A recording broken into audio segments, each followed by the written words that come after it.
class suspensions and resumptions, learning should never be interrupted. For years, ViewSonic has been on the front line with teachers, putting digital education on track. In Taiwan, 97% of primary and secondary schools are using MyViewBoard. Worldwide, the MyViewBoard platform has over 7 million registered users. We help teachers, whether offline, online, or in hybrid environments, tackle digital teaching with something handy. We understand teachers are at the core of education, integrating software, hardware, and services to build a complete education ecosystem is ViewSonic's objective. We've launched a series of training programs to help teachers improve their digital teaching skills. We've collaborated with counties and cities to organize over 1,000 training workshops. Over 6,000 teachers are ViewSonic Educator certified. Aside from enhancing digital teaching capabilities, teachers also need interactive digital materials in class to transform learning into a student-centered experience. We hold digital teaching plan contests to inspire more creativity and create a community for educators to connect.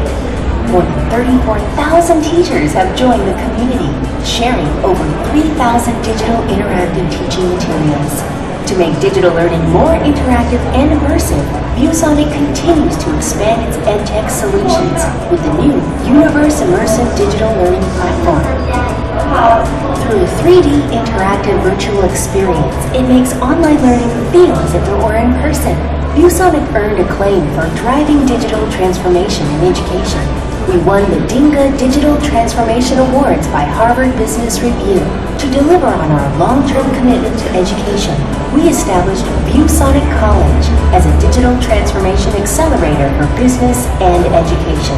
Leveraging an ecosystem as a service strategy, we connect teachers, schools, government, and industry partners with a goal to collaborate and to revolutionize digital education. As a pioneer in EdTech, ViewSonic strives to lead global education efforts with innovation. We invite you to join us in paving new paths.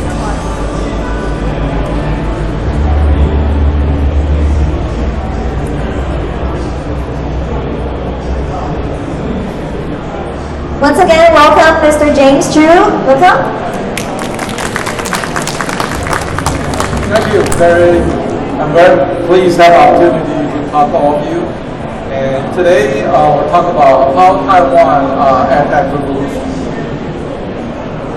Okay, I believe everyone know TSMC have done a tremendous job.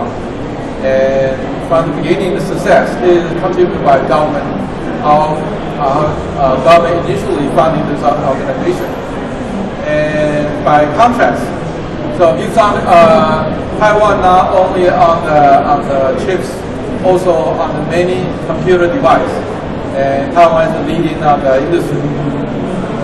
But in contrast, and just in 2018, Talents have a survey, and Taiwan, even we are very top on the hardware development, and we export a lot of hardware products worldwide. But in education, in the classroom, we use the ICT device is only 50%. It is lowest among the Talent study.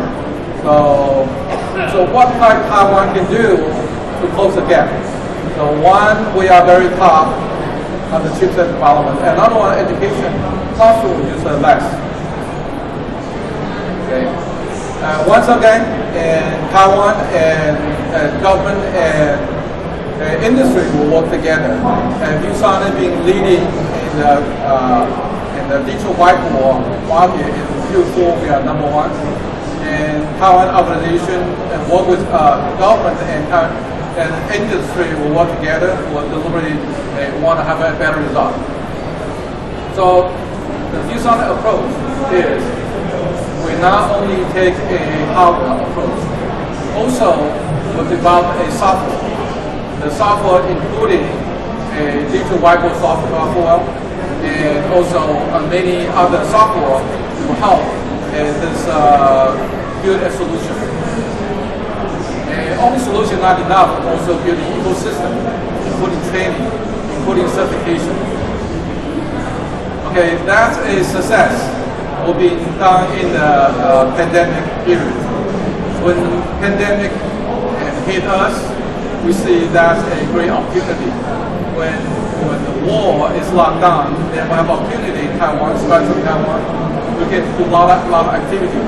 We work with 21 counties, Taiwan government, which are total 22. We work with this solution. And 97 schools have used this interactive approach software. And also, we all many universities and also train many certified teachers. So the result is quite good. So we release teachers' potential through a teaching for the student. They even line up. The reason is the traditional and teaching we use a PowerPoint. The PowerPoint is teaching by page. But in the interactive class, every component can be changing. So you can easily turn your traditional lecture to an interactive class, becoming a game, and the kids really want to work with. And Taiwan government and Ministry of Education in 2021 they announced a policy. They want to invest 20 billion NT dollars and about 610,000 tablets. So Canada told us in 2018, but very few percentage of people in class will use the ICT tool. Now we give each student 8 tablets. We give each classroom a high bandwidth wireless. Also, for salary, the software purchase, also content for digital content. And additional effort and the government has done is establish a Ministry of Digital Affairs department. And the purpose is collaborate all the effort from school and from students for county government for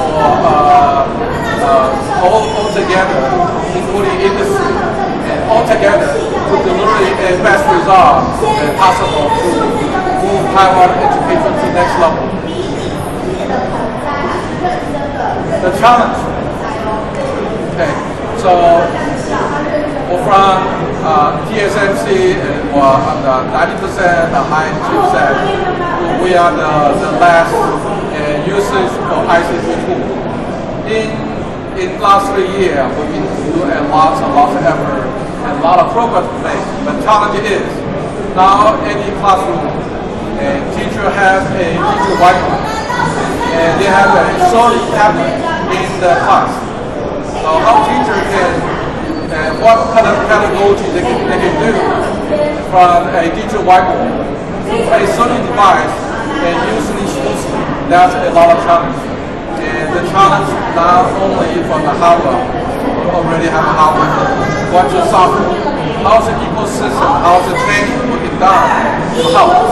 The second one is in the last few months, you heard a lot of AI activities and ChatGPT. And everybody believes the world will change and change it very, very fast.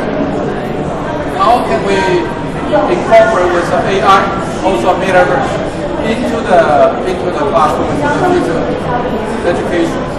And the country can adapt faster and we have the most advantage. Another one is a digital content. And going to a digital transformation, content is key.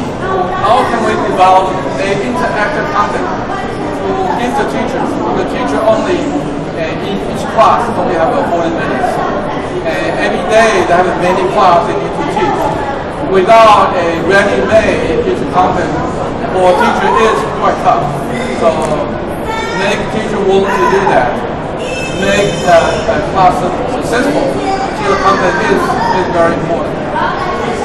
But the opportunity is science Ministry of Digital Affairs established, which their goal is collaborate all the activity we just talked about. We see a great opportunity is presented to us. The second one is in Taiwan, how can we utilize Taiwan hardware expertise? Now we have a software expertise ahead of mobile. Also, the ecosystem we've been experienced in last 3 years during the pandemic. That's something very, very special. All the success, if we can collaborate, we can utilize, I think that would be very, very helpful. Not only for Taiwan, we can help worldwide many, many countries. Hopefully, this opportunity will give Taiwan many opportunities in the post and AI era, and Taiwan will be leading again. This is my presentation. Thank you. Thank you, Mr. James Chu. Thank you so much, and please have a seat. So for our next keynote speaker, please join me in welcoming the co-founder and CEO of AAG Ventures, Mr. Jack. Welcome.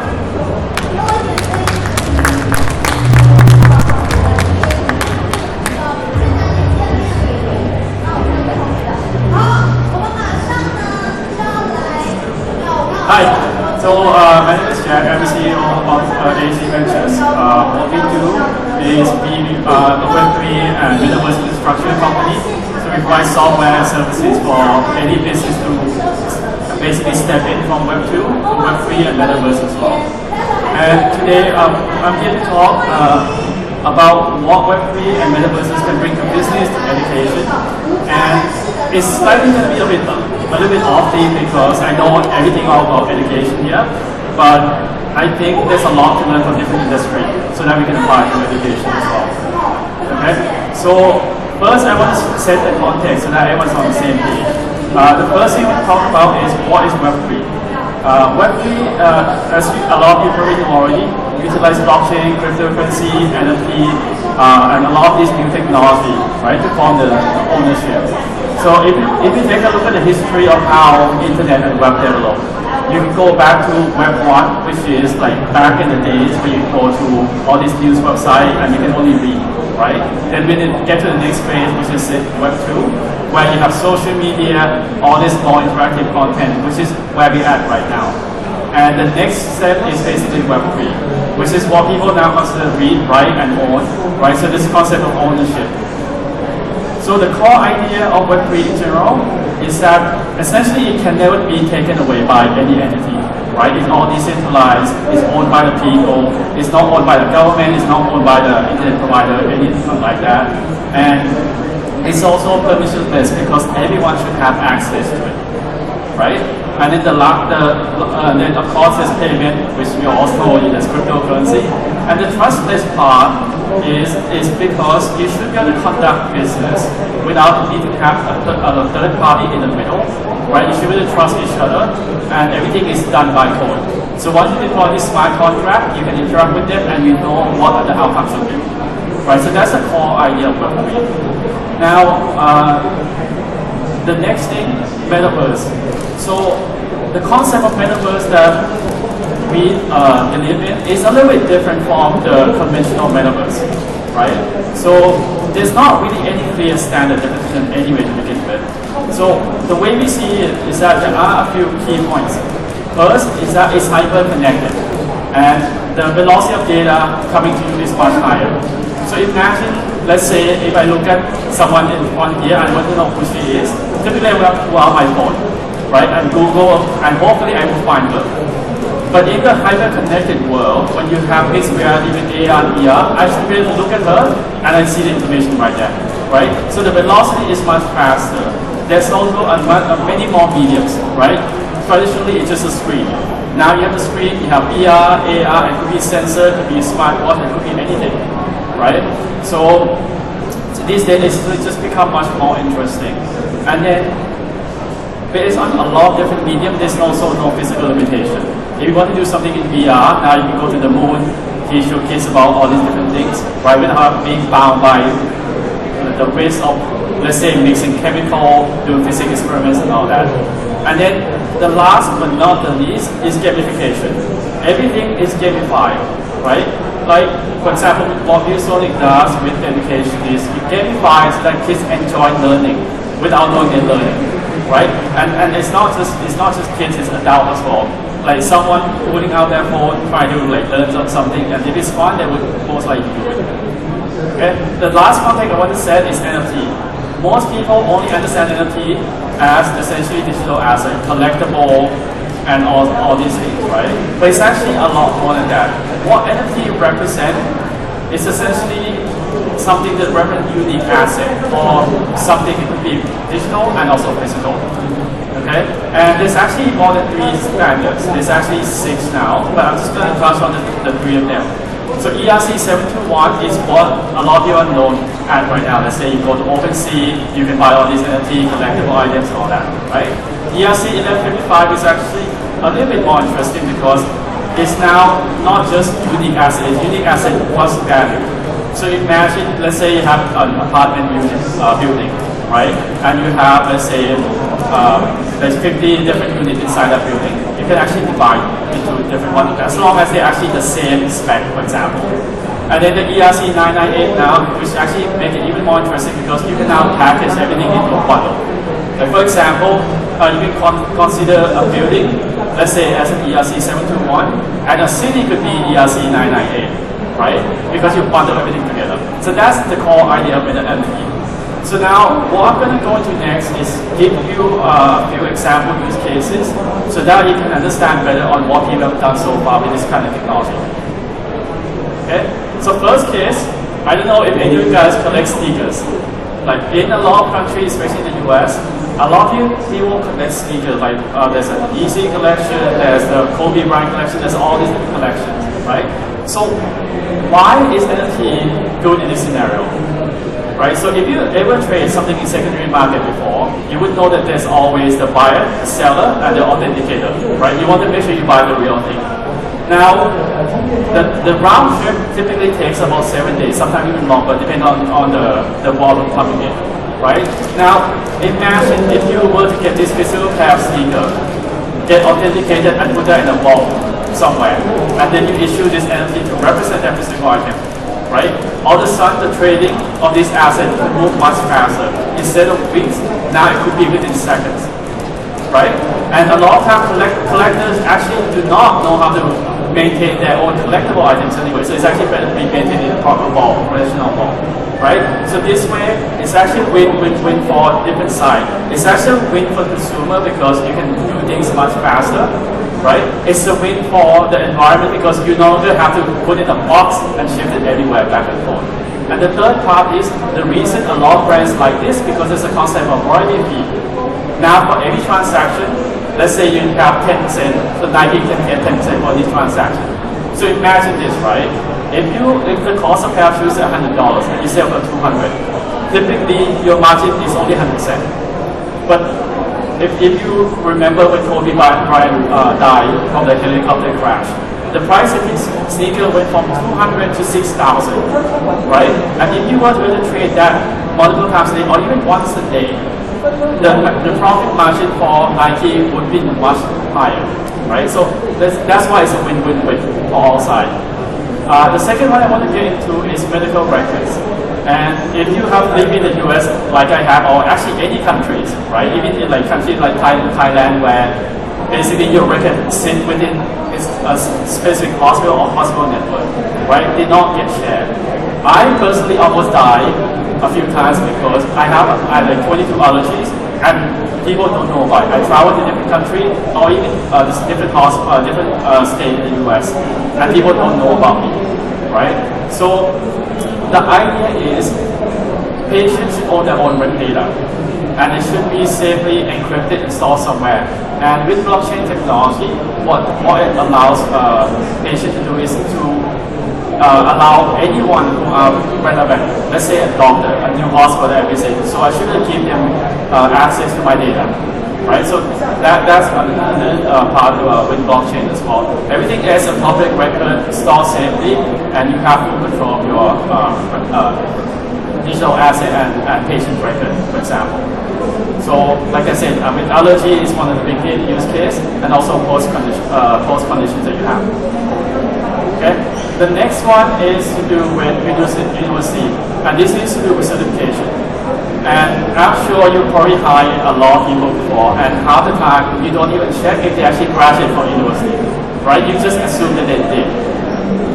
Or maybe they say that they work somewhere, right? Like, for example, recently there's a case in the US where one of the US representatives claimed that he went to university in New York, he claimed that he worked for all these famous banks, but he never did, right? And none of that came out to actually he won the election.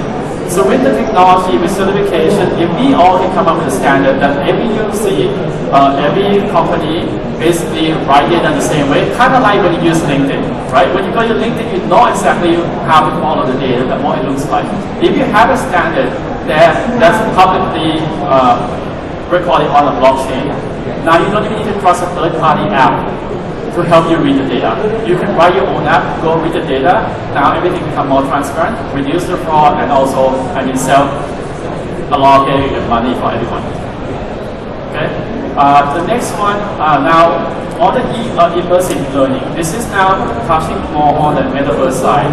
And again, the interesting part about metaverse is that one of the key things, if we talk about visual, like the VR part first, the part where you can remove the physical limitation, right? For example, so I grew up in Thailand, and I went to school in UK and in the US, right?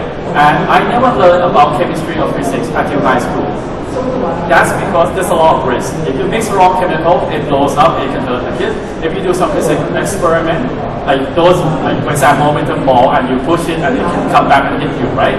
So now, with the virtual world, you can now start doing all these things for kids as maybe even 5 years old, right? And for me, when I learned all these new things, I have always been a visual learner, or like if I can touch and all these things. So all of a sudden now with the new metaverse technology, it enables teachers, it enables parents to inspire their kids to have fun while learning and really just get to try things out. I mean, if the teacher wants to take the whole class to the moon, then why not, right?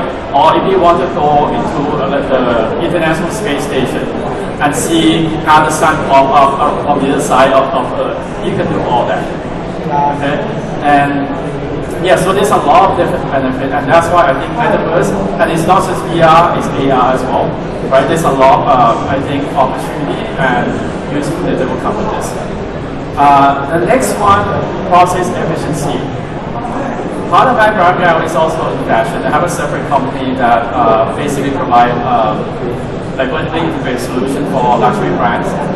Now, one of the things that has been a pain point for luxury brand, or actually any fashion brand, is that typically when you produce, let's say, this top, it has to go back and forth story cycle from the designer to the retailer to the brand owner, and it's a lot of ways, right? It's not you produce the let's say the top like 6-7 times on average. You have to ship sometimes across from Italy to US back and forth. So with the new technology, such as Unreal Engine 5, all of a sudden now you can simulate and make it very real, as real as you see in real life, right? Let's say if you produce a dress, and you want to see how that dress will react with, let's say, strong wind, or let's say when it's raining, when it's snowing, all these things. You can now simulate all these in real time, right? So you cut down the ways of producing all these products unnecessarily, also cut down the time for production, and again, it's a win-win for all sides. The next case, real estate. So now I'm talking about tokenization. So I touched a little bit about all these different standards of NFT, right? Now, a few years ago, I talked to the Ministry of Land and Registry in Indonesia, and what I proposed was to essentially tokenize the land and all the buildings, everything, literally put everything on chain, right? there's actually a lot of benefit here. First, you have transparency, right? Half the time, because there's certain silly laws in certain countries, like in Thailand also. If you like find a piece of land and you camp there for 10 years, it's yours, right? Or sometimes I want to buy a house, but I don't know who actually owns it. On record, that 3 people owns it, and I have to go then instead of me being able to buy. I live in Japan right now, so if I can go online and buy a property in Thailand, I probably would do it, right? But because I don't know who actually owns it, I actually have to travel there, maybe ask a neighbor, ask the local people, go to call the government. It just needs to be streamlined, right? Now, so you can essentially represent, let's say, a plot of land using ERC 721, and then you use blockchain, write all the transaction online so that there's full visibility, right? Because a lot of time, there's issue where you cannot collect proper tax. The buyer wants to get discount from the seller, so the seller, hey, if you basically report that the property price was sold at 30% less, I'll give you 10% discount, right? So that is impacting the tax revenue for the government, which can be used for education, for building, infrastructure, and all these things. So once I think we put everything on blockchain and getting things done properly with all the history of changes, damages, improvements, and everything, it will help streamline all these transactions. And I mean, it's a bit for the government, it's also for the consumer as well, right? So, and then the next one I want to touch on is the concept of DAO. DAO is a decentralized autonomous organization. It is actually very similar to a company, right? So company have shareholders. In this case, anyone can start an organization and have a way to essentially assign share in some way, right? So you can use either NFT, you can use token, all these things. So essentially you can run a self-governance organization using blockchain technology. You can have everything is on blockchain, verifiable, right? So when someone votes for something, let's say you can put a proposal for a condominium. I want to install on your elevator because the old one is too slow, right? So you can actually put that on the board, and whoever owns this NFT, because let's say they own a unit in the apartment building, they get to own, right? So everything's all recorded, everything's all transparent. Now, the interesting part about NFT as well is that because it's all unique, right, and it could represent you anonymously also, because in some way you don't actually care who it is as long as that person owns that key that basically identifies that person, right? So that's how you can do things like, let's say you want to provide access to the gym in the building, right? Normally you would have to like give them a form to get it, right? So now you can use this technology as well for access. You can use technology for even provide them with an additional benefit. Let's say you have a deal with like a local supermarket. Now you can also go in with the supermarket with this NFT and also get discount. So overall, what I'm trying to say is with the new technologies, with Web3 and Metaverse, there's a lot of use cases that if we think of it properly and see how the different industries kind of like come up with all these ideas, use cases, I think we can also apply all this practical education. Right, so that's it for me today. Thank you. Thank you. Thank you, Mr. Jack. Last but not the least, our last speaker, please welcome Mr. Marcin, the Advisor for Education Alliance Finland. Welcome.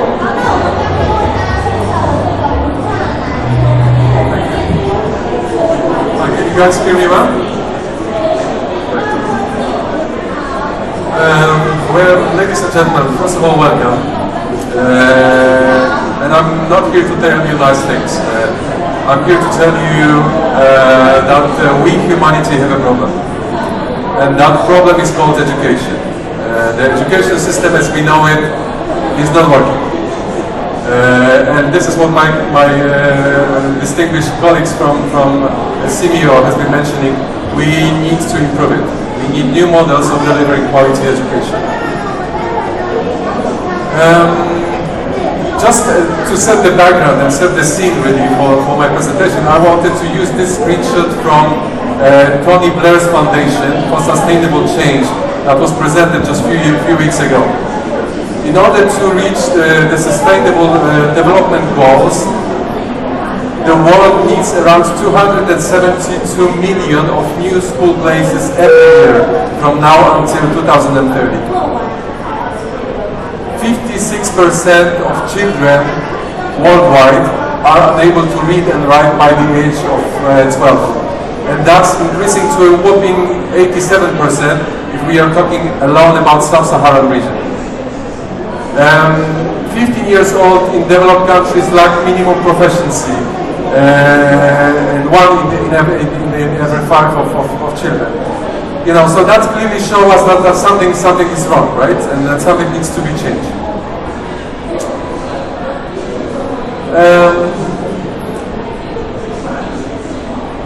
Let me just tell you a short story. Last year I met a young entrepreneur who was building an adaptive solution for math for high school students. The idea of the product was extremely simple. It was to provide a timely, personalized assistance when the student was solving an equation, right? The product was tested in schools, it worked well, it proved its efficacy. But then, during the actual implementation, the guy noticed that, you know, it works in theory, because in practice, it provides a bit more complications to the teacher, right?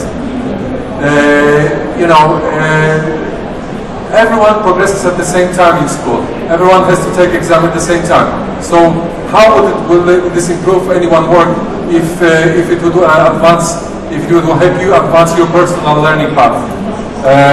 So he soon realized that the problem works, but it works only in theory. And he shut down the business because he was unable to scale that model. So this is really what I wanted to share with you as well. It's again a screenshot used by Tony Blair Institute for Sustainable Change from UK to show this triangle EdTech adoption trilemma. You know, EdTech currently is heavily restricted by the system. You know, how can you work with the system and at the same time innovate? Can you? You know, I think potentially you can, but your work will not be transformatory. It will be supplemental.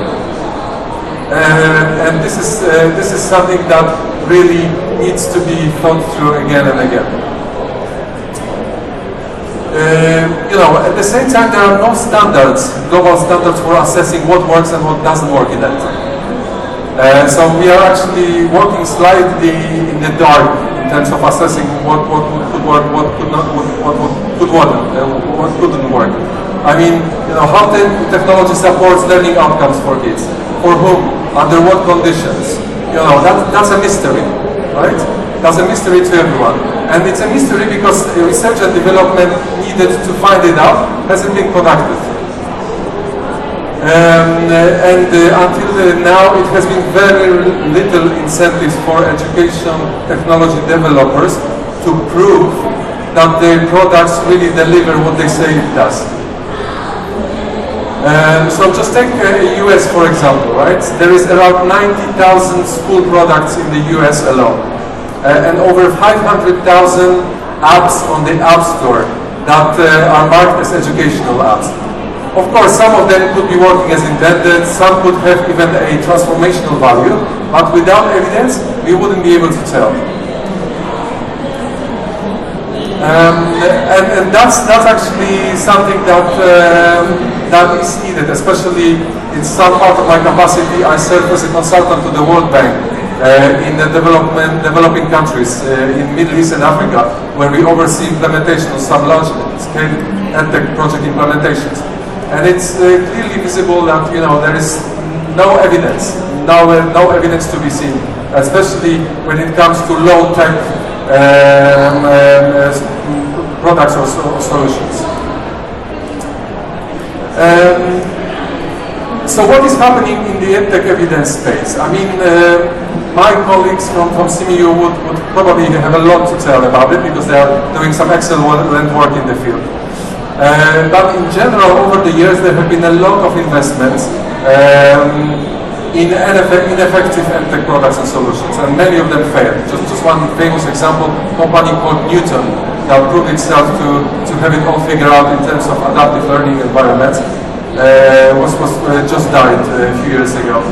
And there have been a lot of implementations of large-scale EdTech solutions that failed. And that all created a mistrust towards it, right? And now at the moment, many large, famous, renowned organizations are pushing the evidence element to the front lines. Jacobs Foundation, for example, it's a Swiss donor organization that supplies venture capital to many EdTech venture capitals worldwide. They are working on their own set of EdTech standards at the moment.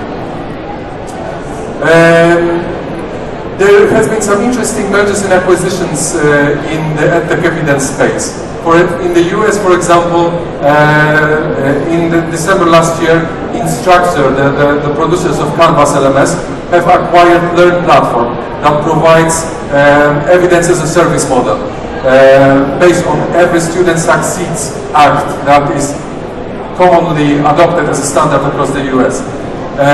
Again, in Education Alliance Finland, a company that I'm also advising, has been acquired by EdTech Impact, which is one of the leading EdTech marketplaces based in Europe.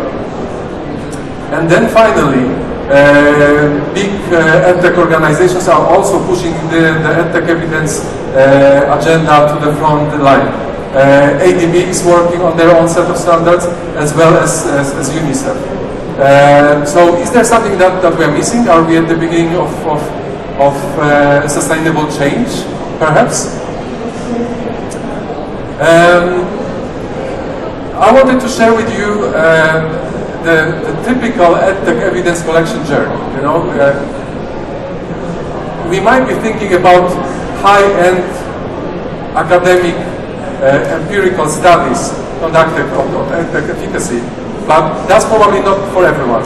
It's for the very mature, advanced EdTech businesses. But where the process really starts is with your own marketing team. So many solutions and so many EdTech products overcomplicate their marketing message. Uses vaguely academic language that is just meaningless, whereas in fact it should be very straightforward, precise and sharply conducted value proposition that speaks to the end users and really understanding what the users want from EdTech product, right? So this is where the journey begins for every EdTech. Then probably if you as an EdTech developer or EdTech producer would like to take it a step forward, then you might turn to your users and ask them, dear users, what do you think about my product? Does it really deliver on the promise? And there is a number of solutions that you can use.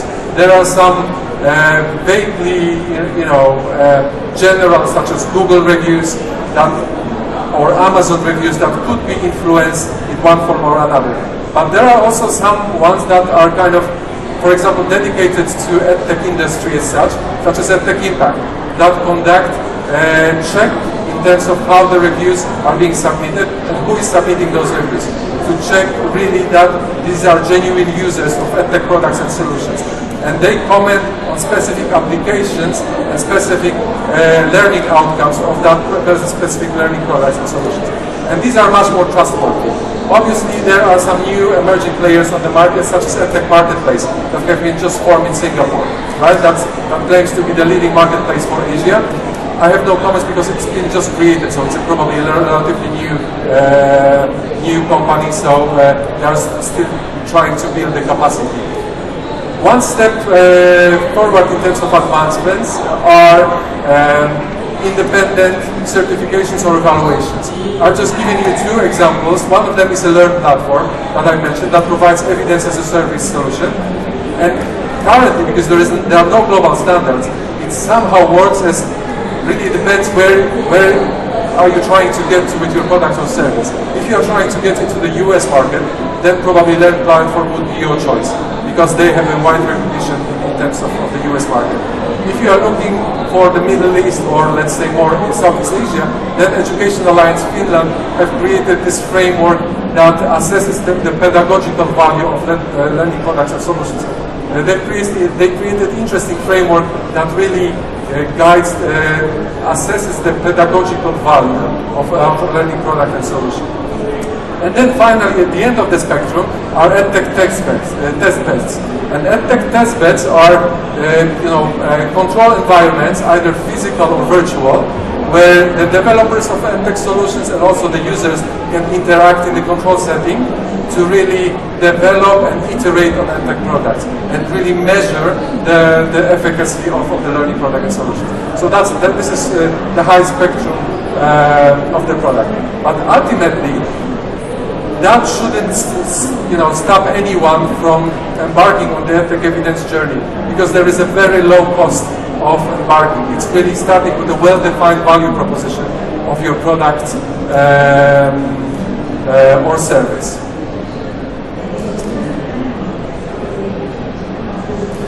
Right. I wanted okay, sorry, there's one more thing that I wanted to add to this slide. There has been an interesting approach suggested by two US entrepreneurs, Molly Zielinski and Caroline, I missed the name, Caroline Morgan, who suggest that EdTech should embark on the EdTech evidence collecting journey from day one of their existence. There is one way to do that is really to conduct a high-level study, academic study on the efficacy of your product solution. But there is plenty of research already existing on the market that doesn't cost almost anything to tap into. And the journey should really start with defining what is the purpose, what is the rationale of the product existence, why it exists, what it should do, right? And then the more the company advances itself, the more it should reach out to more sophisticated ways of proving that efficacy. But let's assume that you are just setting up your own EdTech business and you are at the beginning of the journey. So I just wanted to share a few examples how you could outline the value proposition of your product or service, right? The core, I would say, existence of EdTech is around improving learning outcomes, improving learning, right? So EdTech supports that in enabling education to be more affordable. EdTech can make learning cheaper by removing bricks and mortar costs and overhead, as well as other costs. It creates education more relevant because new products are more aligned with learning, with relevant personal goals and objectives. It's also creating education more effective because EdTech can make learning more effective by enabling large-scale application of more effective techniques, such as, for example, tutoring. And finally, more engaging. EdTech can make learning more engaging by boosting learners' motivation and retention. So eventually, you need to be able to demonstrate that you are helping your customers to achieve one of those values. If that's not clear and it's not coming out from your product description, then it means that probably you are missing an opportunity and you're not doing something right. And as I said at the beginning, too many products and too many opportunities are wasted because consumers, the end users, the teachers, do not understand what the product does or what it do, right? So this is an example I wanted to share with you. My colleagues from Education Alliance Finland created this very simple diagram that explains what is the value generation journey of a typical product. The main goal of a quality EdTech product is to improve learning. And that could be achieved either through reducing workload or increasing engagement. And then there is a lot of different values that are associated and might be just extrapolated from that flow. The question to you is, if you happen to be a developer of an EdTech product solution, do you know what is the main reason your customers pay for your products currently? If not, then perhaps it's a good moment to find it out and try to collect that information. So again, on the value creation and embarking on the EdTech evidence journey, value proposition, defining value proposition which is sharp, which is precise, to the point, is the starting point. You know, should avoid complexity in your communication. Really use standard terms that are widely adopted across the industry. I sometimes feel by working over 15 years with different networks and different products and developers, I see that, you know, sometimes people think that when the more complicated language they use, the more impact they will make on their users. Whereas in fact, it's producing a completely opposite outcome. I think that the best approach to this would be to try to explain what you do for a living almost if you were explaining that to your grandmother. And that's the best approach to describe what your product does.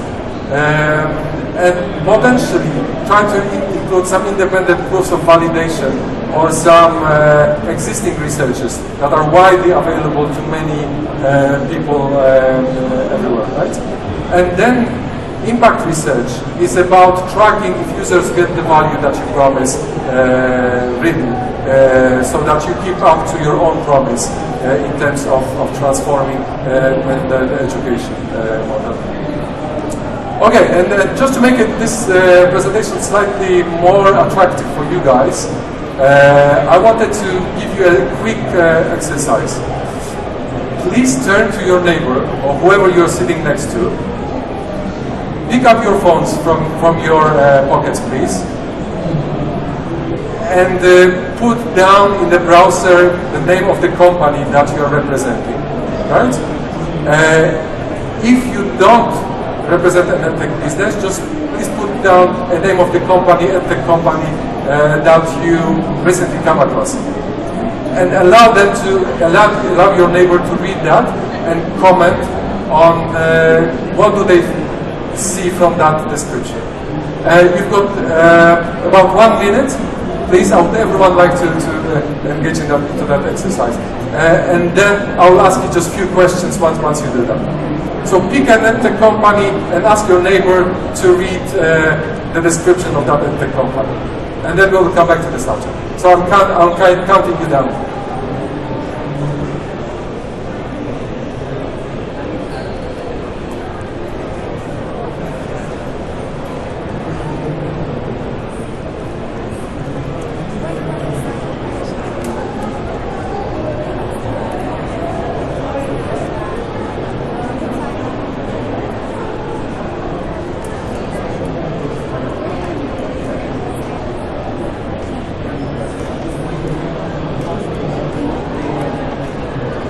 Ideally, if it's a learning product, right? Something to do with learning and pedagogy.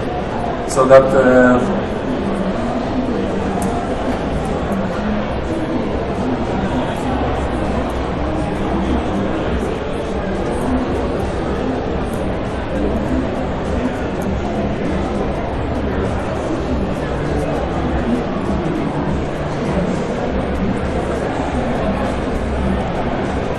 okay, let's give it another 30 seconds or so that you can read.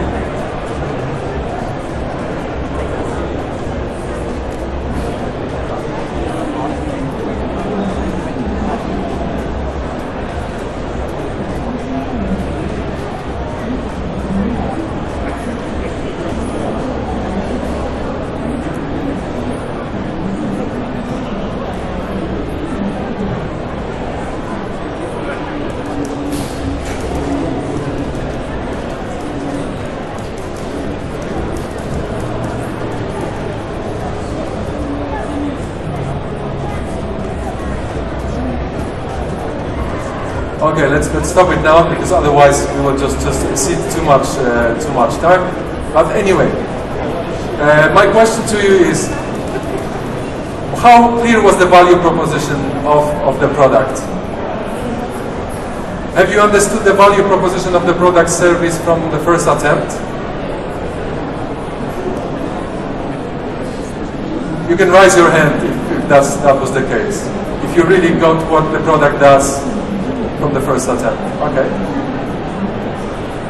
Have you seen or have you experienced any external validations to back up the value proposition or any existing research? No. Okay. So as you can see, we can still do a lot even coming back to the basics and really going back to our marketing department and redefine the way we communicate and we put across our value proposition. And then iterate and advance once we kind of become more mature, once we aggregate more users. But eventually, I think this is where the trend is heading. I mean, the world is pushing more towards evidence-based investment, evidence-based development, and investment-based, evidence-based procurement of edtech products and solutions. That's ultimately what the future is. Thank you very much. Thank you. Thank you, Mr. Marsden. Thank you. Please have your seat. Okay, so ladies and gentlemen, we have just completed the keynote speech, and I would like to invite you to take a short break. Please come back here after 15 minutes. We have a panel discussion session waiting for you. And during the break time, we have a special presentation from Patrick Brothers, the CEO of Holland IQ, during this break. Thank you and see you.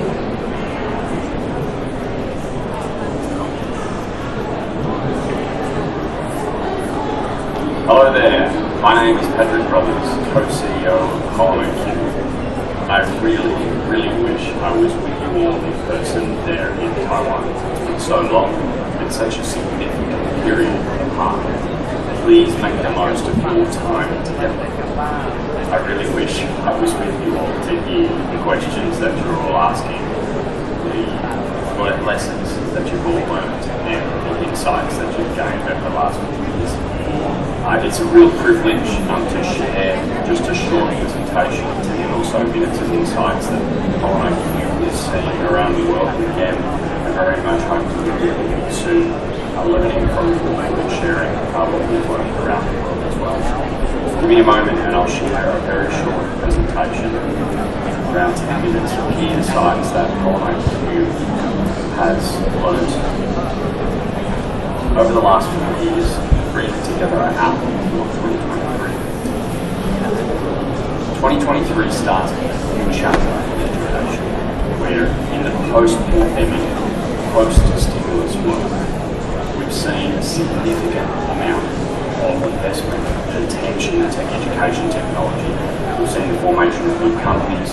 We've seen schools and universities around the world adopting technologies. Of course, we're seeing artificial intelligence surge at the moment, but governments don't have the same stimulus that they've had to push and drive the system that we did over the last 3 years. So we're expecting a change in that respect.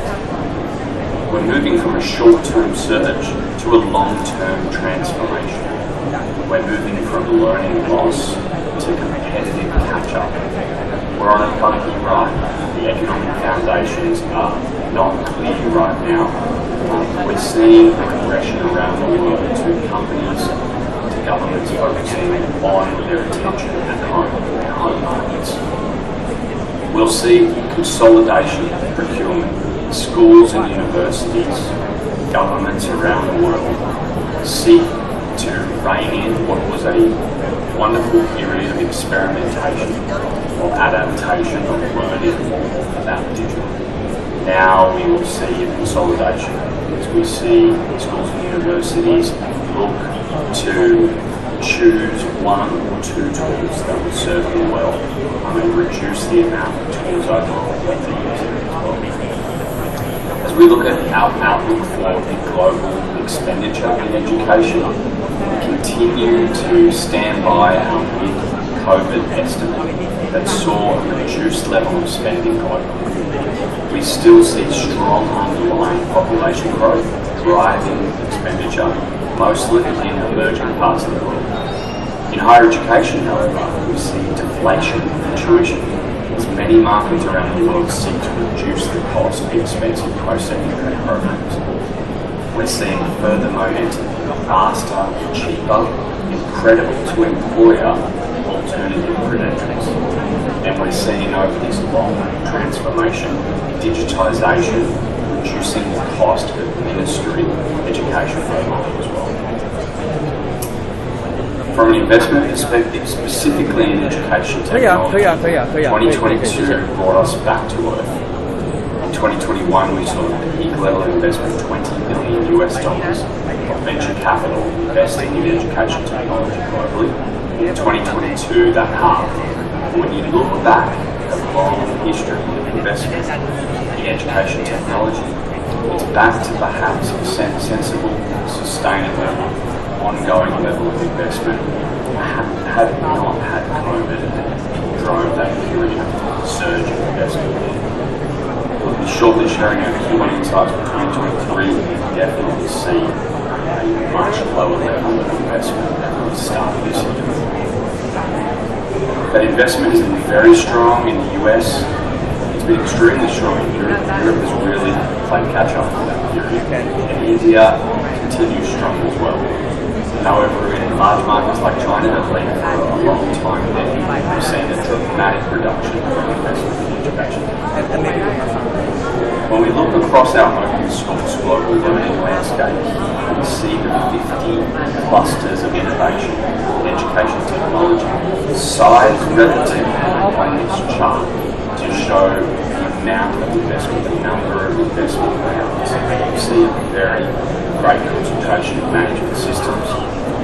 Look across and see significant investment in experiential learning, XR games and simulation, learner support, test and tutoring, test preparation, and skills and jobs in mentoring, upskilling, and those forms supporting companies and employees alike.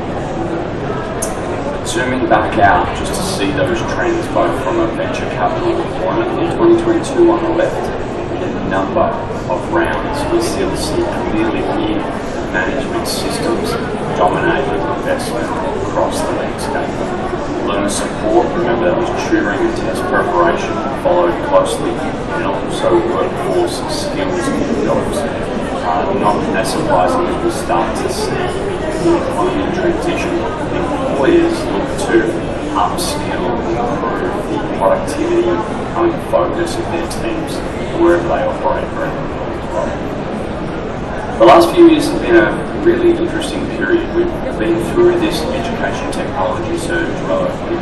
We've seen a number of trends surface: social and emotional learning supporting students, adaptive and social platforms for social learning, more flexible content, virtual reality, augmented reality, using applications of blockchain, assessing learning, flexible content. And of course, we're in this incredible period of excitement and optimism about artificial intelligence.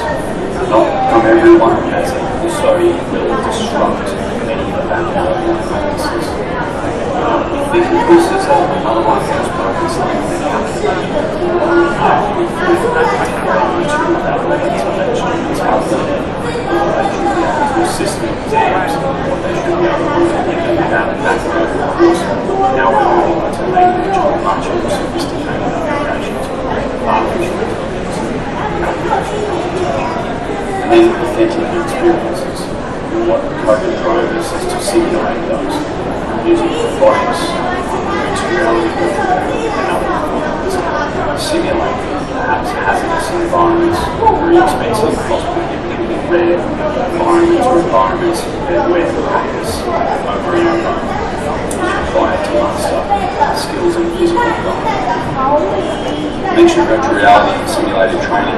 We're seeing these applications in many different areas: in science, in the medical environment, behavioural environment, interpersonal skills, having wearable leadership, personal training, and soft skills, practical skills development, desk and school, retail, hospitality, marine maintenance, construction, and do-it-yourself platforms, VR training, and also enabling and empowering companies to apply these environments and whatever this themselves.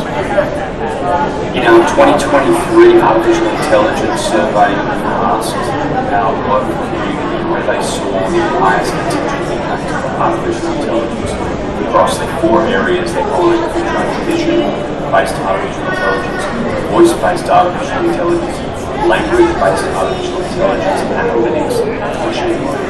You can see here in education, very significant focus on language, very significant focus on analytics, and machine learning.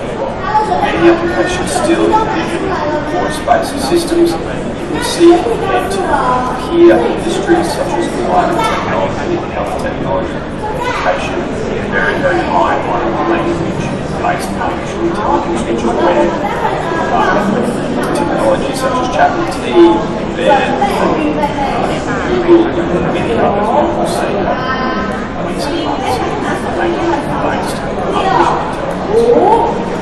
One of the things we've been trying to get to the bottom of with artificial intelligence is what the reason was for companies to adopt artificial intelligence. You see here across the three areas one focuses on climate technology, education, and health, and then aggregate costs. You see that to reduce emissions is the number one reason for adopting artificial intelligence. The second reason, consistent across all these sectors, was cost savings through the automation as well. You see here other reasons across education, disrupting the market close behind, including agility, first mover advantage. Some of the reasons why education technology companies are adopting artificial intelligence is part of the solutions to some learners and institutions around the world. In summary, 2023 really is a new chapter for education. We're in a post-pandemic world. We have transformed government, schools, universities, learners, parents. They are adapting to this new world and taking with them what they learned through that period, moving into a new environment. Moving from that short-term sudden surge into education technology to a long-term transformation. The focus is changing from learning loss to competitive culture for learners who are behind as a consequence of COVID. Finally, we're seeing a change in the way education technology will consolidate, will group together. Schools and universities do not want hundreds of point solutions. They don't want one monolithic, massive global system. So it's a balance, and in 2023, we'll see the beginning of that balance start to unfold as well. Finally, I want to thank you so much for your attention through this 10 minutes, and again, sincere apologies for not being with you this year in person. I hope that you've learned something new as part of the presentation, and it's definitely following the talks and presentations that you're giving there in Taipei to learn from you all as well. Thank you so much. Good job. Taipei. 让我们欢迎我们的陈小姐来为我们介绍一下美国社区科技园区的开发规划与产业部。待会呢，我们准备了5份的好礼要送给现场的朋友。我们先让我们陈小姐来说一下大家的热情，掌声来好。好，北投市立产业服务中心，然后欢迎大家。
part is the MetaDo Forum, the panel discussion on the future of education. So please have a seat. Thank you. And for the MetaDo Forum, at the beginning, I would like to invite our moderator, who has years of experience in the education industry and is the founder and CEO of MyEds, Mr. Yijing Lin, to come on the stage. Welcome. And please join me in welcoming the founder and CEO of ViewSonic, Mr. James Chu, and also the director of Simulink, Dr. Rogy. And let's welcome the co-founder and CEO of AAG Ventures, Mr. Jack. Last but not the least, please welcome Mr. Marcin, the representative from Education Alliance Finland. Welcome.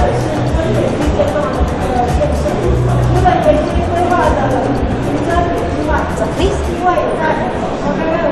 Hello. Hi, ladies and gentlemen. Welcome to Ladies and gentlemen, welcome to this exciting panel discussion on the future of education technology. Here we have an extreme group of experts who will share their insights, experience, and vision for the future. And my name is Yijing Lin. I'm the CEO and founder of LS MyET. I'll be the moderator of this discussion. Okay, here is my first question. Just 18 months ago, everybody was talking about metaverse. And nowadays, everybody is talking about generative AI, especially Midjourney and ChatGPT. And although both technology are very new, but they offer very different vision for the future. For metaverse, we envision a future with the teacher and student convened in virtual classrooms with avatars. And of course, all the avatars will be very beautiful, very handsome, and very sexy. But we know that behind the avatars, there are real human beings.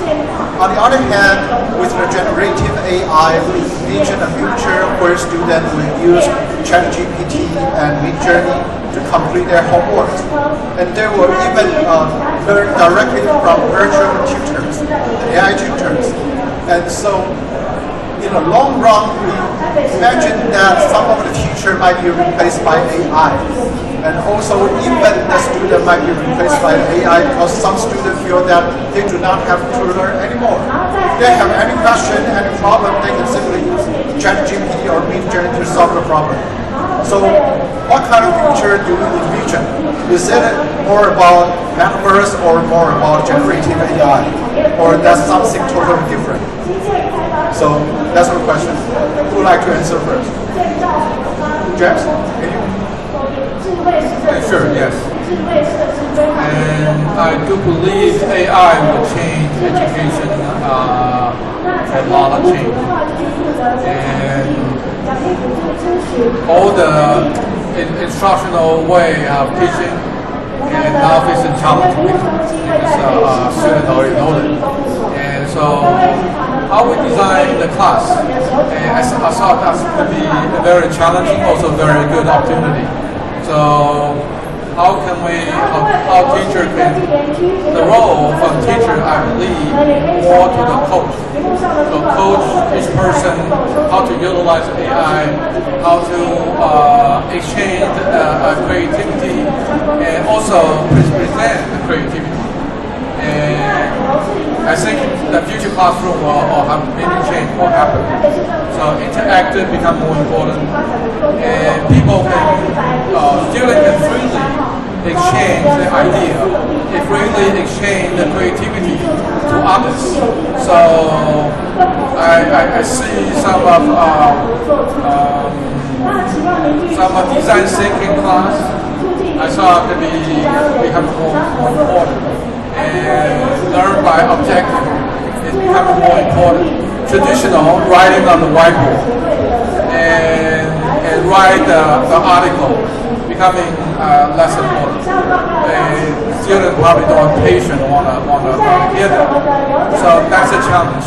To overcome the challenge, I believe we don't want to just refuse. We don't want to prohibit students to use it. reverse. We need to encourage them to use, but we need to develop a new way how to teach the people and how to utilize AI versus against AI. Anyway, that's my opinion. Okay, so you believe that there will still be important roles for the human teachers, right? Yeah, as a teacher, still very, very important. I think in the future classroom, I can imagine a teacher may not teach very, very deep, but teacher need a fundamental knowledge to let people to know. And the student need to know how to learn from AI, how to use AI. That's become more important. Also, and how to let the student and present what the idea becoming more important versus learn on detail. Teacher role, I believe, even more important. But many teachers feeling concerned, feeling they don't know how to teach in the future. But I believe give time to solve the problem. The teacher need to learn new skill, need a more coach position versus just instruction. So according to your idea, it seems that you believe that in the future the teacher will work more like a moderator, like what I'm doing right now, right? Instead of instructor. Thank you. So Dr. Rogy, what do you think? Thank you so much. So for me, by the way, I'm a teacher and will be always teachers. And I believe metaphors, ChatGPT, whatever attacks is just a tool. You cannot replace us. That's my belief. Okay? I agree with you, sir. That the teachers must prepare themselves to be able to utilize maximum of the whatever attacks. And the impact of the effects is given on can be revolutionary if ecosystem is very solid, but also can be evolutionary slowly. When think about it, the area that you have no internet access, the very community and so on. So it depends. And for me, either ChatGPT or metaphors cannot play single roles. Even in the upcoming maybe 5 months, years, there will be like a new generative AI. Well, for the teachers, I'm very impressed. The generative AI and text help the teachers very much. But please think also, because I read the article that the teachers very wise give wise advice. Just use the tools as needed, because otherwise if you love too much, it will kill you. It's the Queen songs, right? I mean, so ChatGPT can provide the very massive, easy information, but the accuracy, the bias, think about it. So again, this is the important role of the teachers. How to play around, to use the attacks, whatever attacks, wisely. So not single either metaphors or ChatGPT. Maybe the combination, or even the upcoming end. Okay, I see. And which part of the teacher's role do you think that cannot be replaced by technology? Yes. Even with the advanced technology, there's the most important role of the teachers. Not only moderators, but the inspirators, inspiring. Okay, inspiration. Okay. So far, many teachers expired already. So we need to have the inspiring teachers, burning teachers, okay? Utilize attacks and so on. I see. Thank you very much. Actually, I just checked with James before this talk that I used ChatGPT to prepare my question, and James used ChatGPT to prepare his answers. Even I also actually would like to ask ChatGPT, could you please, no, I want to be original. I want to be humans. Of course, we have our original ideas. We just use ChatGPT to refine our speech. This is stands for me as teachers. Yes, you cannot replace teachers. Believe me, you cannot replace teachers. Okay, Jeff, what do you think? Yeah, I mean, so based on this have conversations and stuff, right? Yes. I mean, it really shows that, I mean, the reason you can still use ChatGPT to even prepare or maybe get some sample answer is because you already have the knowledge, right? Because if you don't, then you don't know if it can do the truth or not. Because ChatGPT still has this issue with the hallucination effect, right? It just make things up. Like if you use ChatGPT, ask it who I am, it will tell you that I'm a very famous Thai kickboxer who's actually born in Media Empire, and I have no idea where I came from, right? So I think for me, education is not about completing something. It's about understanding of how and why things work. And that's why ChatGPT will actually become a tool for educators, for teachers, right? It's also, I mean, in some way, I think it can actually replace some teachers, right? But tools not, what I would say is, when you try to see kids, there are so many different things you have to do. So some of the mundane tasks, some of the basic, right? You can offload that work to AI, potentially.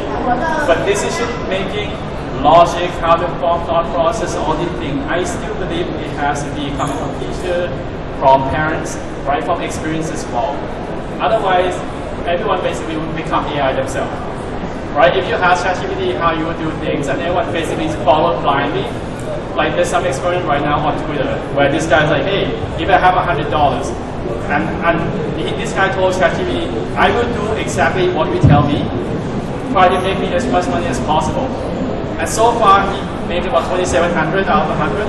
It works, but it doesn't work for ABK. So I think if you, like, but even that case, when you use ChatGPT as a tool, you already understand the objective, where you want to go, right? And so I think it's more of an enhancement with metaverse, with blockchain, with ChatGPT, all this. It's all about enhancing the experience that you cannot do right now. It's enhancing the teaching methodology that would be more effective and efficient if you were to use AI or metaverse, right? But I would say maybe, I don't know, maybe the next 10, 20 years, you might have a robot teacher that can replace everything, but it will take some time, I think. Just a quick comment.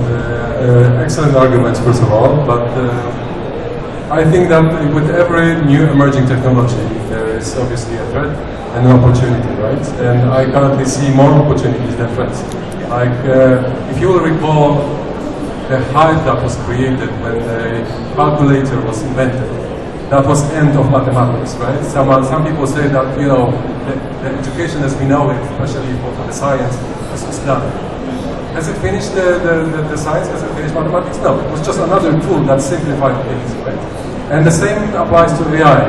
I mean, the outcome of ChatGPT is only as good as the question that is being asked. So I think that the great opportunity there is to create more inquiry-based learning, so that people are more aware and are more precise in terms of what are they asking for and how are they asking for things. And then they will receive a precise answer. If they won't know what to answer, this is referring to what Jack was mentioning, then the outcome will be mediocre, right? And they won't provide any value. Yeah, thank you.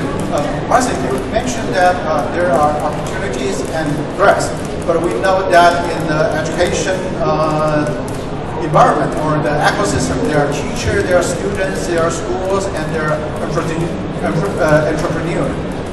What do you think about the opportunity? Is opportunity like distributed equally among the four players, and also how about the threat? I think that, you know, AI will be a great equalizer. I mean, it will just prove certain things, right, on the market. Yes. Will probably end up many businesses, but at the same time, many new businesses will emerge on this new hype. And I think we will also probably, as educators, as an expert in the field, as entrepreneurs, will have to redefine certain things. Yeah. I personally see that, you know, after the initial hype with usage of tech products, tools, and solutions after the pandemic, now we are more shifting towards hybrid approach, where the physical human-to-human interaction is becoming more and more valuable again, right? Because it's becoming more like a limited high-end commodity if it's done in the right way, if we have really the passionate teachers on the other side that really can inspire and adapt teachers. And that's one example of the opportunities. So educational institutions or ethnic entrepreneurs would be able to make the most out of this element of inspiration, of applying gamification elements, so that learners do not feel where they actually learn, but they acquire new concepts and new ideas. I think those will win. Thank you. And Jack, since you are an investor, right? So what kind of opportunity are you looking for? Is it possible that some entrepreneur will work with the teacher and student and try to replace the schools? And will the school and student work together to replace the teacher? Do you think there's any possibility of that?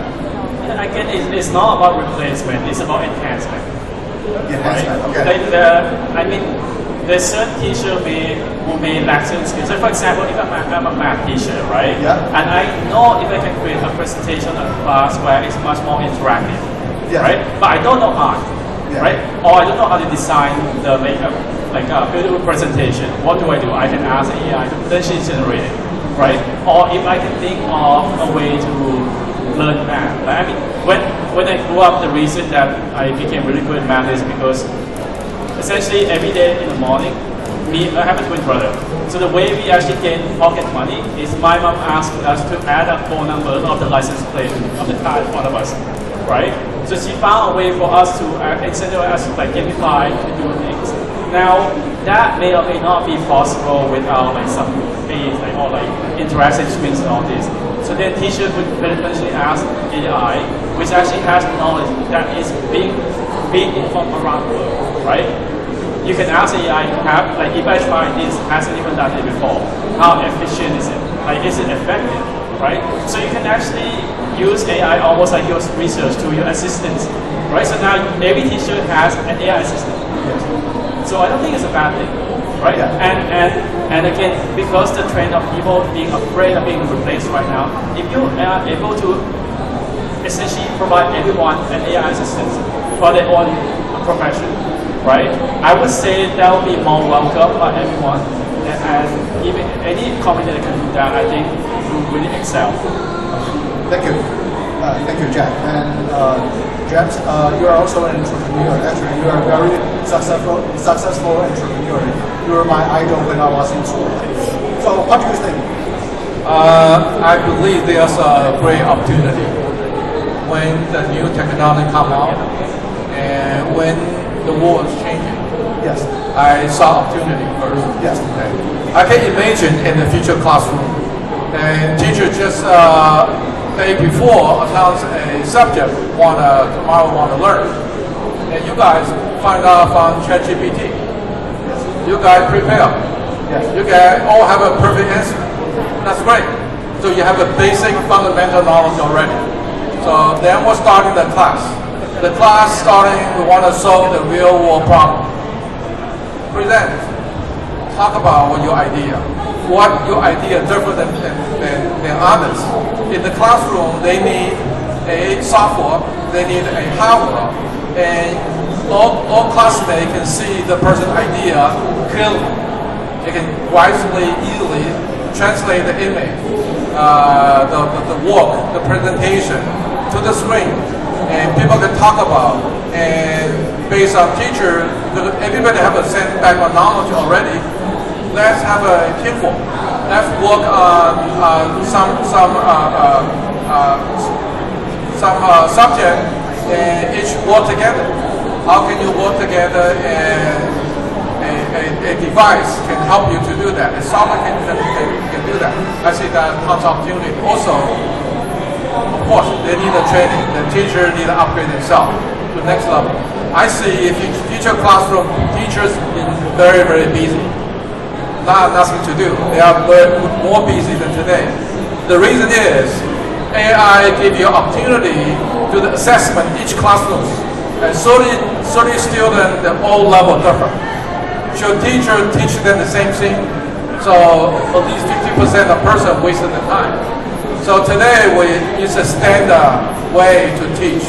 In the future, you probably need a 30 different way to teach them. Yes. How can you send your homework to 30 students, each one different? I think AI can help. Yes. You need some software can detect all the different level and for different person the teacher also need to understand, or if they want, they can understand how each person progress.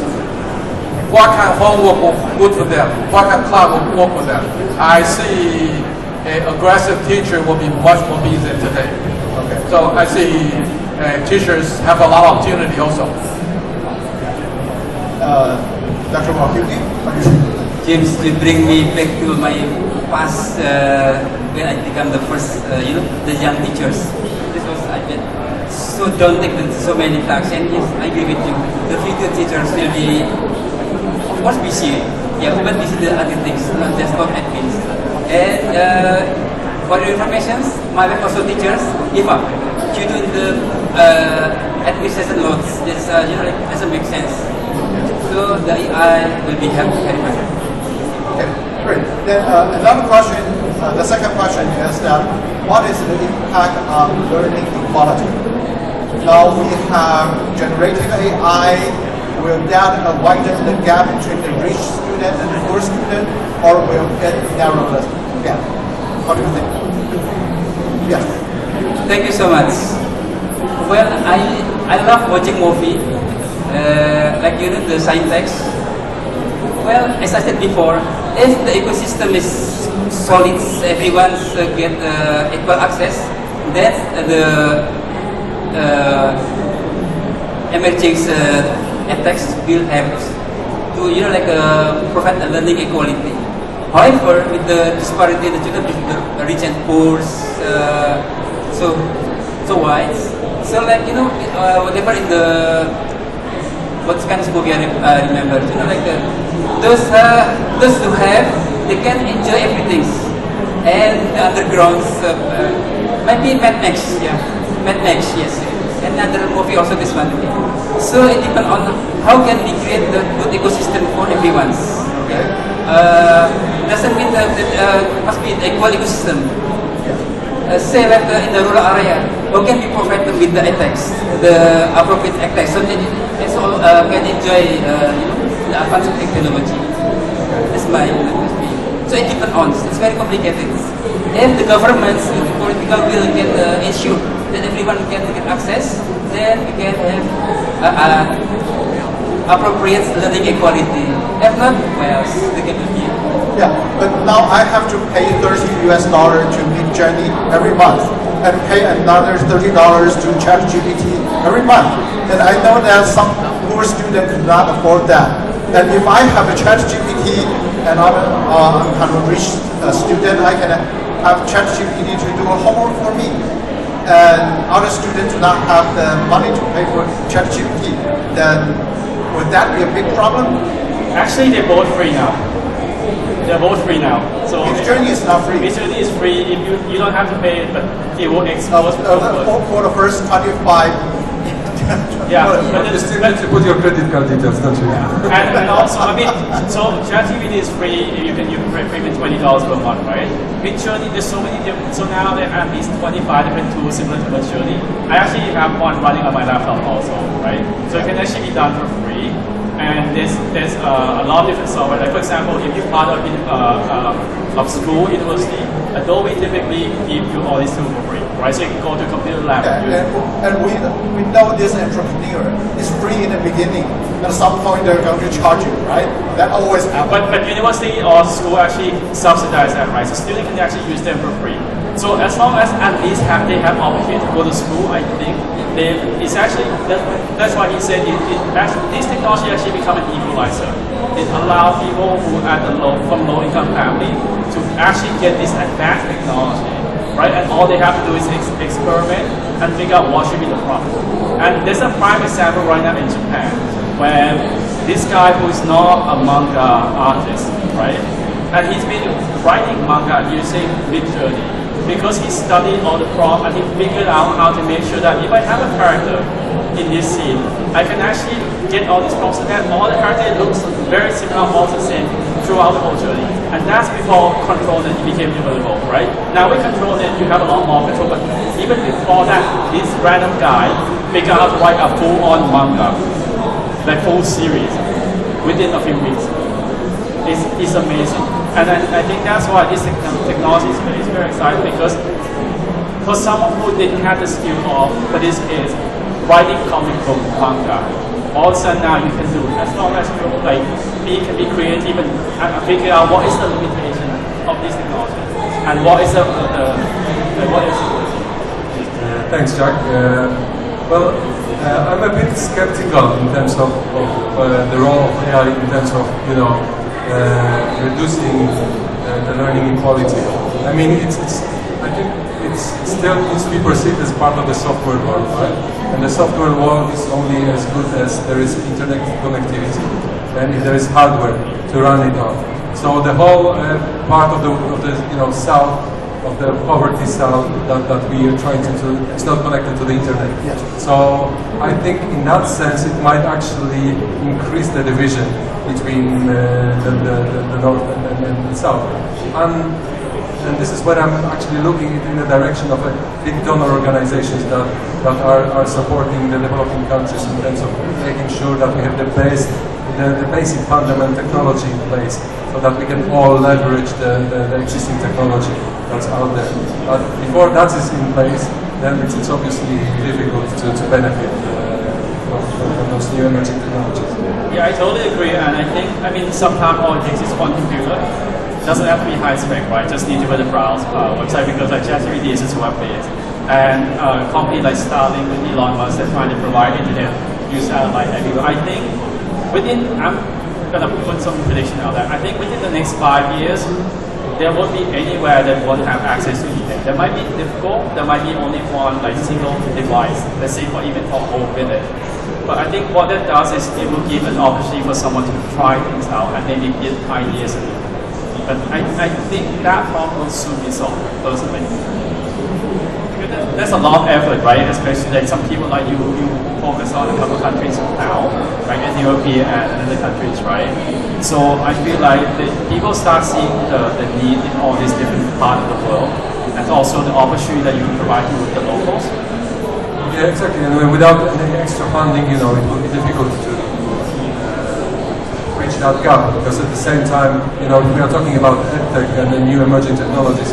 The same product competes for a budget with laboratories or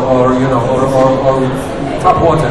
So what would be the first choice of a school director? Right? It would be to provide food and water facilities, and then think about all other extra facilities. So there is still a lot that needs to be done. And that's why we need to a collaborations between the country, among the organization and so on. So, in CMU, when we try to get the links to collaborations among the member countries and also among the donor, I agree with you. You cannot work alone, right? And back to actually, the run of the businesses, you need to make a revenue, you need to organize. It doesn't for free, but at least the governments, the political will of all governments can provide relatively equal access for all students to get the technology. That's what I mean. Yes. We know that in countries like Taiwan and Japan, it's very easy for the government to pay for the tuition to mid-journey or ChatGPT for our students. But for countries like Indonesia, because our company also doing business in Indonesia, we know that it is impossible for the government to pay for every student. So I think for countries like Japan or Taiwan, actually this kind of generative AI may narrow the gap between the rich and poor, but it will widen the gap between the rich country and poor country. So do you agree with that? I have to be agree. Yeah. Yes, it's like to narrow the gaps. We need to work together with love. Yes. True love, not digital love. I think, so there's all this technology, right? But the thing is, with this technology, there's still going to be a lot of people who don't have the equal option, especially let's say starting a small business, right? Not every country have that fund set aside to support different. That's one part that I'm actually kind of proud of Thailand a little bit because especially after the the Asian crisis back in 1997, right? And when the government started putting all these funds set aside, the one company, one product, right? So they basically provide the fund opportunity for every village to come up with something. So now, again, I think it's going to come back to that. It's first, you provide them with technology and access. But secondly, you need to have the infrastructure to support them so that they can actually try. Because someone who has great idea may not be able to execute because of lack of funding, right? Maybe the lack of access to even like reach out to maybe like foreign investors, right? One of the problems that I see in Thailand even now is that a lot of small businesses complain that they don't have access to VCs coming from the US, from other countries. Yes. Right? So now, if you can provide that, I mean, to students, to anyone who, now that from having this access technology to generate ideas, to validate ideas, is what can be next. I think that is very important. I also think that the element of cooperation between government organizations and private sector needs to be improved as well. Because at the moment those two speak completely different language. I mean, I know many examples of very mission-driven entrepreneurs who are building interesting solutions for EdTech, and they wanted to do business with the government, and it all ended with the first transaction, right? I mean, they had to wait for a payment for, I don't know, 6-8 months, and their cash flow ran out. So, I mean, the way the private sector operates and the way the government currently operates somehow needs to be linked, needs to meet in order to provide more opportunities for the small, innovative businesses to emerge and really tap into these funding opportunities provided by the government or donor organizations.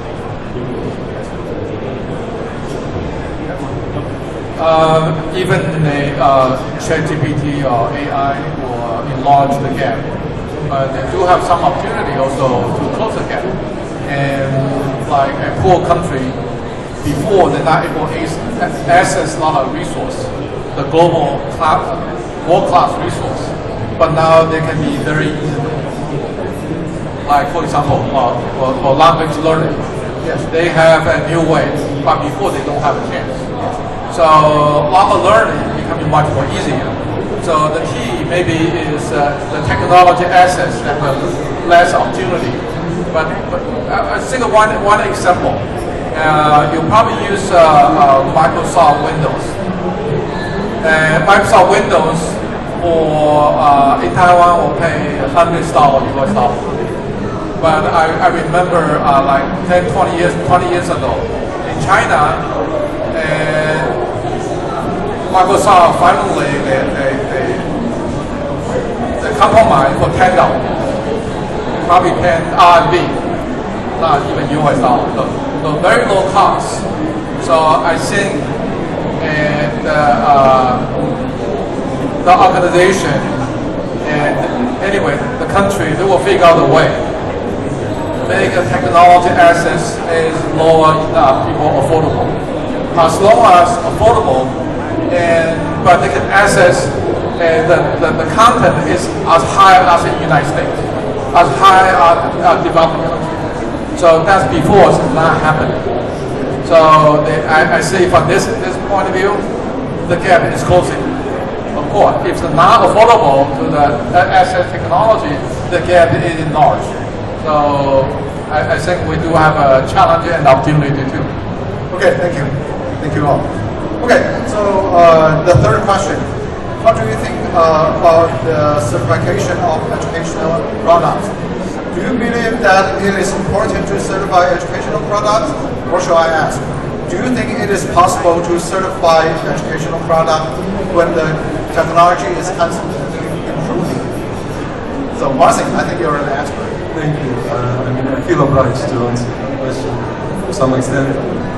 It's a very good question, by the way. And it's not only applied to education, but also to other consumer goods, because there is overabundance of choices at the moment, So how do we, differentiate between the quality products and the medical and the low-performing products, I think we need to find some models that would be equally applicable and scalable, because at the moment there are no standards anywhere. that could be taken and applied to one company, one environment, or one vertical. And without it, the users who are we trying to help are kind of almost working like in the dark, because they need to rely on some external validators. And either someone else is using it, someone they know, they trust is using it, so they might give it a go, or they might just have a good relationship with sales representative of a given company, right? But this is not what we are aiming for. We want to aim for evidence-based outcomes and purchasing decision. So ultimately, this is, in my opinion, something that is awaiting the educational market. I mean, some form of external, independent validation element that would allow users to make a clear and, obviously, wise decision in terms of what product to use and why. Okay. And I know that some people will argue that the certification will benefit big companies, and it will be very difficult for startups or small companies, because large companies will have more resources and money to go through the certification process. So what do you think about that? I wouldn't agree. I think it's more about the mindset. There is so many different resources that the developers can tap into. As long as they are committed and they embark on this evidence collection journey from day one. If they really are focused on delivering value to the end users, if they are really committed to talking to their users to understand how are they using the product, what are they facing, what challenges is the product facing. But that requires almost like a constant conversation with your end users to understand what they are, what they want, and why really we as a company exist.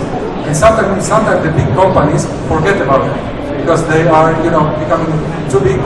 They're becoming too safe in their own kind of shoes because they've got a decent, well-established market share, and then this is a perfect opportunity for newcomers to come and steal the market share because they will do things in a different way. And I believe that's especially applicable to the new generations of buyers, the ones that are just coming to the market, the Gen Zs and the ones above, they are,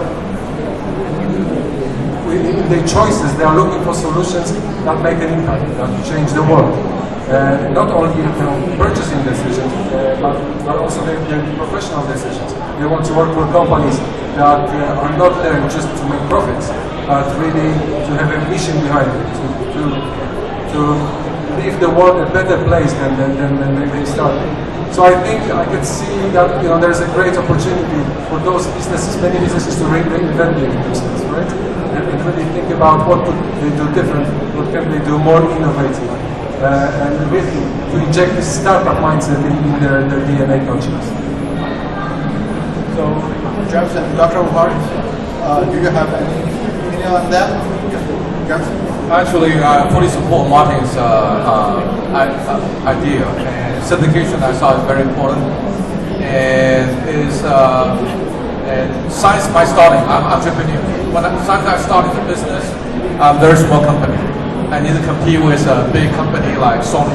I need to compete with AEC. So the best way is validation by authority.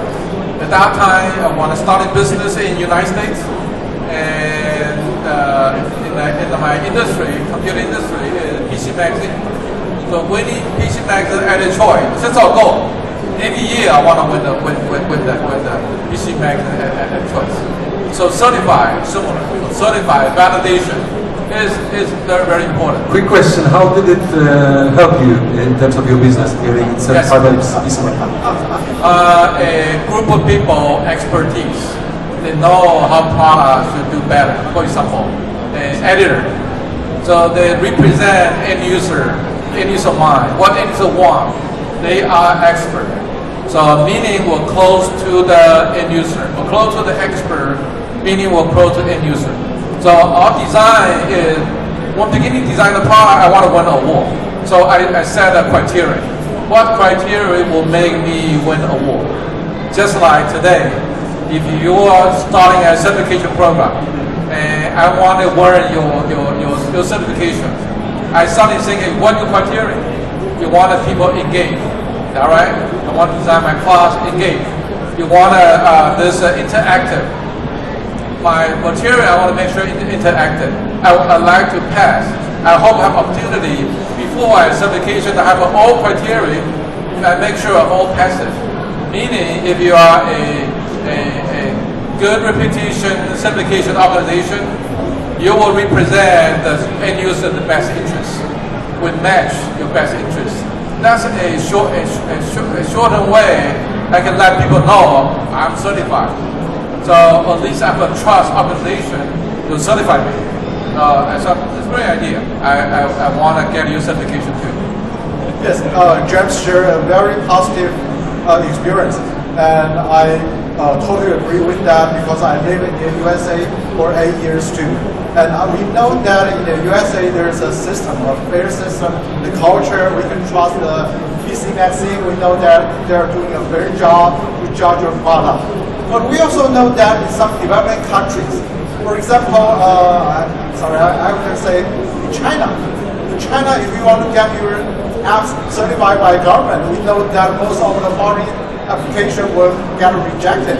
Actually, they ban Google, they ban Line, they ban a lot of products. So that kind of system is very difficult to trust the system.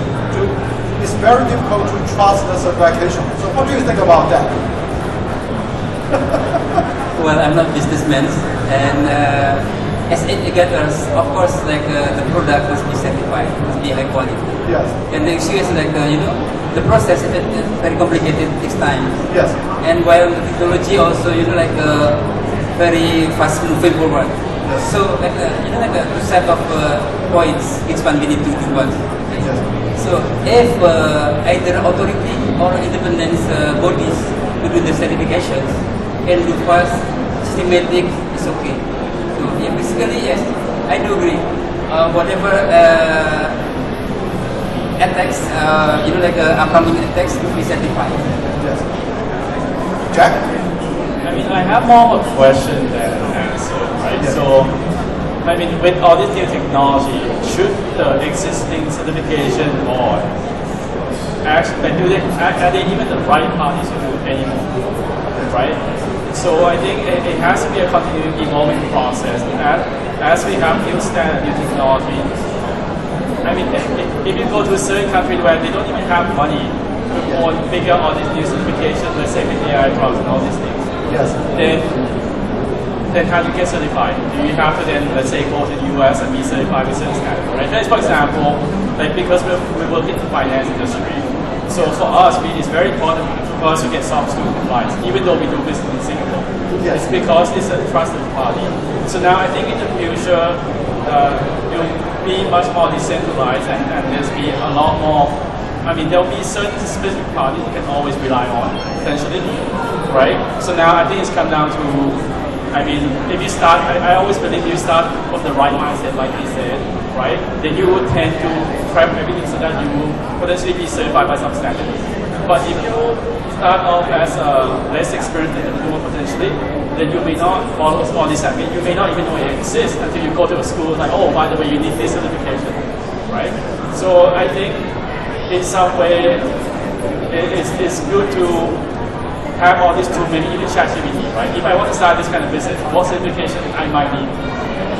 So it is, and with the advent of internet and all these things, it allows you to discover all this information without having to go wait in line at the government office and try to ask for information, right? So I think, I know, I have more questions than answers.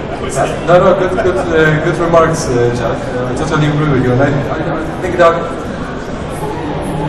it's impossible to certify all technologies out there. I mean, as you said, the technology is constantly evolving.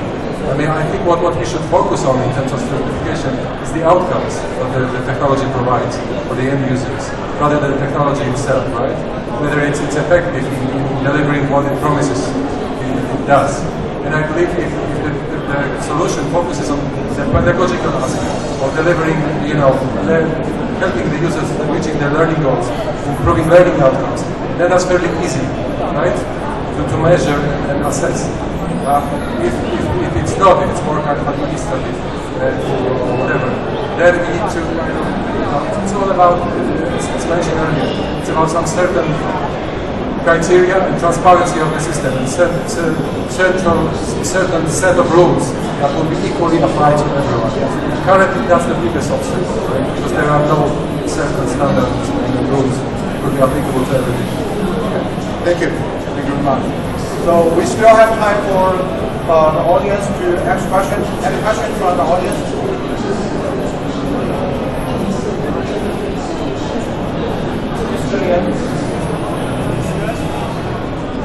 Come on, I'm going to ask you to ask questions.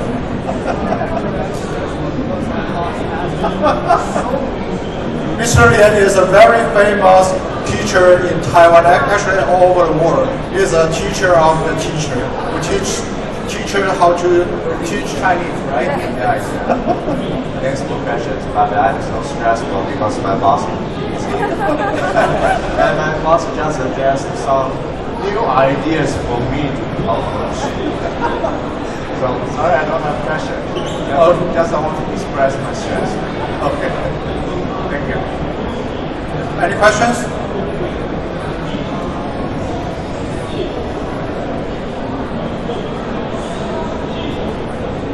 Come on. We're talking about education, right? We're talking about the classroom, right? We know that it's important to ask questions. We just discussed. You have to know what kind of questions we ask. Otherwise, the ChatGPT will give you the wrong answer, right? Can I ask you a question? I've got a question to James. James, I'm a big fan of the business that you developed. It's really impressive looking at the numbers and the scale of the business. And I just wanted to hear from you a bit, if I may. Do you somehow work with the third world countries, or do you conduct any form of social corporate responsibility, where somehow what you make you give to the external world? That's on to the learning the countries that really require this somehow. This is what I would like to find out.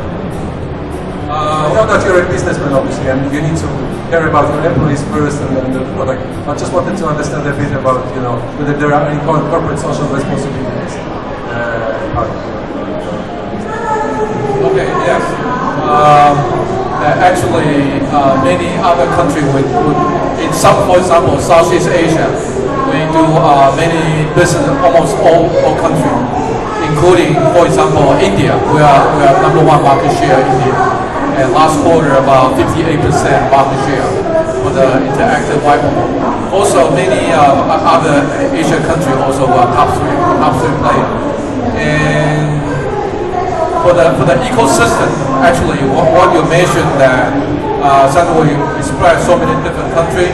I actually don't have the detail how they do it locally, but in science or research and development team all in Taiwan. So we do a lot of program for benefit for society. For example, we provide all training, all free, and over 1,000 seminar, all free. We give a certification program right now, 8,000 teachers being certified. And certified is a free program. But not only free, we give an incentive. We provide a free training, and for all this activity is good for the whole country. And but in long term, is increased stickiness.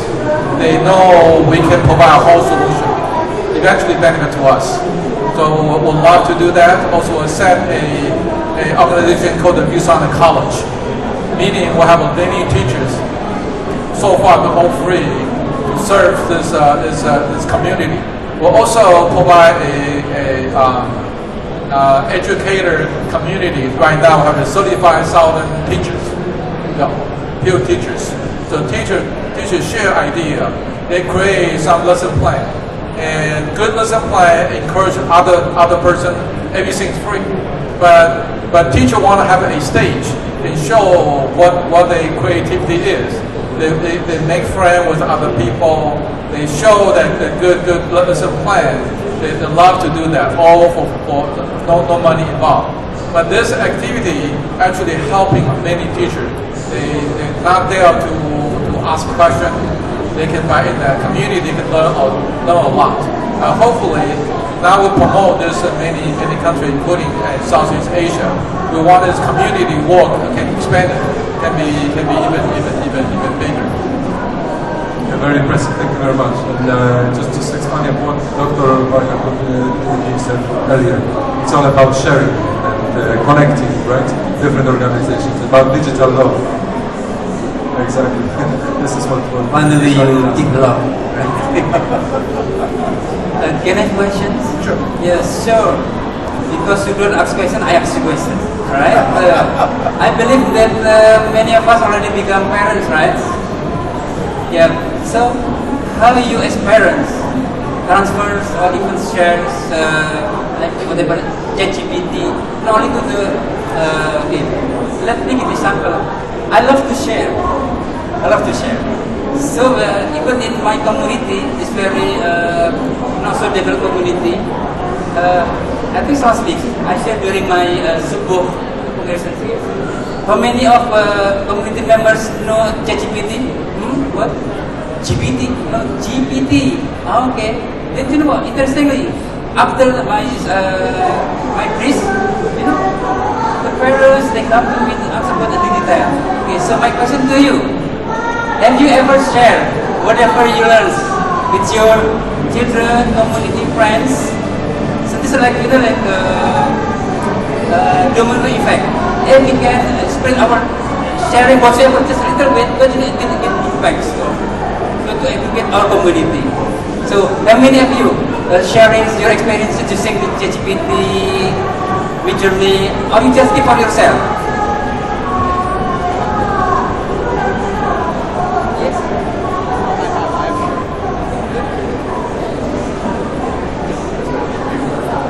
So yeah, definitely, it's a very great question because actually I discovered about ChatGPT a few months ago when they just released the beta version.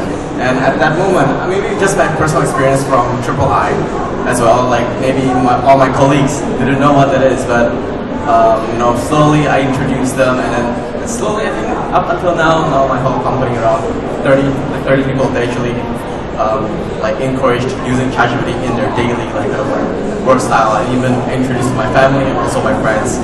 So I feel like, yeah, that's a very great, you know, keep sharing new technologies. You have to keep learning whatever age we are, you know. So yeah, that's very, very great.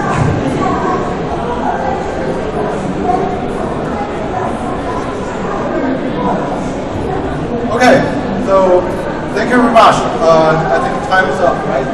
Okay, so thank you for your insights and your experience and your visions.